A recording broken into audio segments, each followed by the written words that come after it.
คือว่าสบายดีเนาะน้องหน่อยนักเรียนทุกคนเด้อเนาะ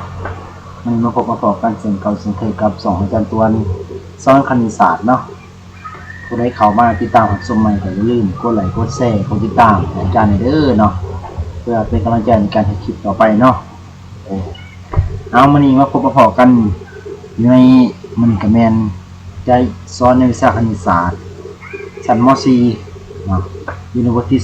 2จะเป็นในบทเรียนเนาะเพื่อมาสรุปให้น้องๆเฮาได้เข้าใจง่ายๆเนาะสำหรับวิชาคณิตศาสตร์ชั้นม .4 บทที่2นี้เนาะบทที่2ว่าถึงการคูณและการหารสำนวนปกติข้อ2.1หลักการคูณสำนวนปกติเนาะเป็นที่ว่าสำคัญเนาะน้องๆเฮาก่อนจะแก้บทหัดใดหรือว่าบทเลขใดจะต้องได้เข้าใจบทเรียนเสียก่อนเนาะเพิ่นให้มาเพิ่นว่าถาว่า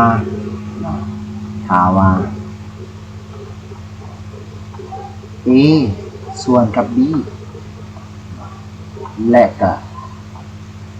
c ส่วนกับ d ตัวนี้เพิ่นให้เป็นตัวอักษรภาษาอังกฤษเนาะบ่ให้น้องๆเฮาสับสนเนาะมีแต่ให้เข้าใจว่าa ส่วน b กับ c ส่วน d เนาะแสดงว่ามี2เลขส่วนมี2อันมี2อันเนาะคือว่า1 a ส่วน b อันที่2ก็คือ c ส่วน d เนาะเป็นสำนวนปกติเป็นทั้ง2อันนี้เป็นสำนวนปกติเด้อสำนวนปกติในนี้เพิ่นว่า b ต้องให้ต่างจาก0แสดงว่าบ่ให้ b เท่ากับเลข0แล้วก็ d ก็บ่ให้กับเท่ากับเลข0คือกันเนาะแสดงว่าคือเฮาฮู้นำกันแล้วว่าเนาะเพิ่นบ่ให้ b เท่ากับเลข0แล้วก็บ่ให้ d เท่ากับเลข0ถ้าว่า b เท่ากับเลข0แล้วก็ d เท่ากับเลข0นี่จะบ่เป็นสำนวนปกติเนาะฉะนั้นบ่ให้เท่ากับเลข0เด็ดขาดเนาะแล้วจะได้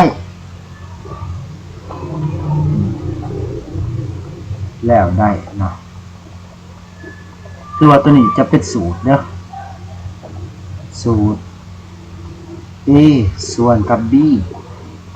คูณกับ c ส่วน d เนาะตัวเป็นสูตรเด้อถ้าว่า2เลขส่วนหรือว่า2สำนวนคูณกันเพิ่นจะเอาในการแก้จะให้เอา a คูณกับ c เท่ากับ b คูณส่วน b คูณ d เด้อ b คูณ d a คูณ c ได้ ac b คูณ d ได้ bd เป็นอันนี้แสดงว่าเอาเลขคูณเด้อเทิงคูณเทิงลุมคูณลุมเนาะอันนี้คือเป็นสูตรเด้อน้องๆเด้อควรจืดเด้อนี่เด้อลืมบ่ได้เลขขาเลยถ้าลืมแม่นแก่บ่ได้แท้ๆเนาะนี่ถือว่าข้อที่1เบิดเพียงสำนี้เด้อเนาะเรือหันจะเป็นตัวอย่างเนาะเป็นตัวอย่างสนานอาจารย์สิบ่สอนตัวอย่างเนาะมีแต่ให้น้องๆเฮาไปเบิ่งในบทฝึกหัดซะเนาะอาจารย์ได้สอนอีกคลิปนึงเนาะคลิปอยู่ในฝักส่วนบทฝึกหัดเด้อนะมันจะไปขอ2.2 หลักการหารสำนวนปกติ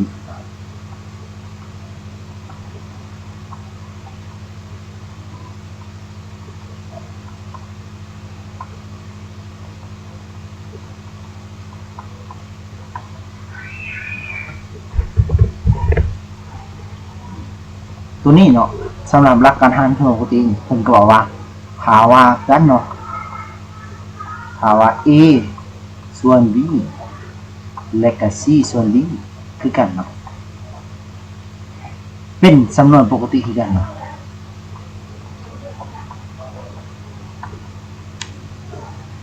ปกติ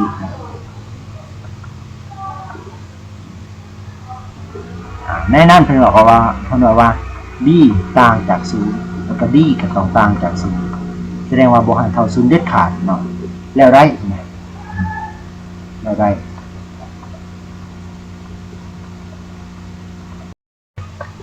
ตัวนี้คือว่าเป็นการหารเนาะเป็นการหารวิธีแก้ของมันก็คือตามสูตรเนาะ a ส่วน b คูณกับตัวนี้จะเปลี่ยน b ขึ้นมาเนาะการแก้จะเป็นสิ่งเด้อ b ขึ้นมาจะเป็นคูณ b ส่วน c เนาะอันแรกปฏิบัติตามการคูณเลขการคูณสำนวนปกตินี่เนาะเอาเทิงตัวเทิงลุมคูณลุมก็คือว่า a คูณ d เดี๋ยว ad แล้วก็ b คูณ c เดี๋ยว bc เนาะอันนี้เป็นสูตรแนวนอนเด้อแนวนอนเนาะครูจะให้มีสองสูตรด้วยกันเนาะแนวนอนไปเบิ่งสูตรหน้าต่างเนาะ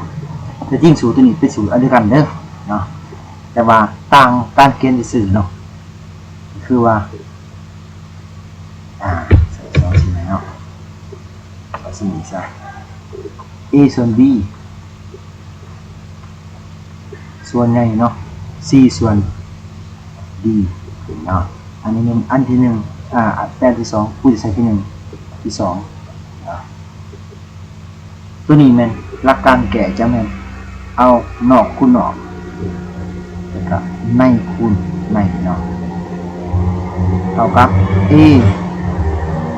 คูณ d เดี๋ยว ad b คูณ c เดี๋ยว bc เนาะคือว่าเบิดเพียงสำเร็จได้เบิดเพียงสำหรับบทที่2เนาะ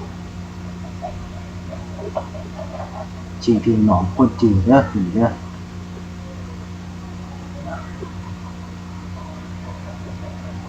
ดีแท้เนาะสรุปขึ้นเนาะสูตรหลักการคูณก็คือว่า a ส่วน b คูณกับ c ส่วน d จะเท่ากับ a คูณ c เดี๋ยว ac b คูณ d เดี๋ยว bd มันสูตรการหารนี่จะมีอยู่สองการแกะ2การเขียนเนาะตัวนี้เป็นแนวตั้งเนาะดึงออกไปเนาะ a ส่วน b หารกับ c ส่วน d เท่ากับ a ส่วน b คูณกับ d ส่วน c มันจะเอา a คูณ d เดี๋ยว ad b คูณ c เดี๋ยว bc อันนี้เป็นสูตรแน่นอนเนาะ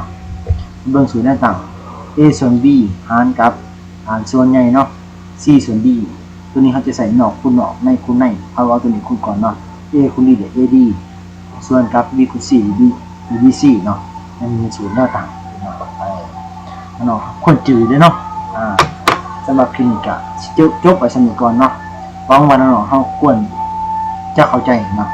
บ่ร้ายกันหน่อยเนาะขอขอบใจ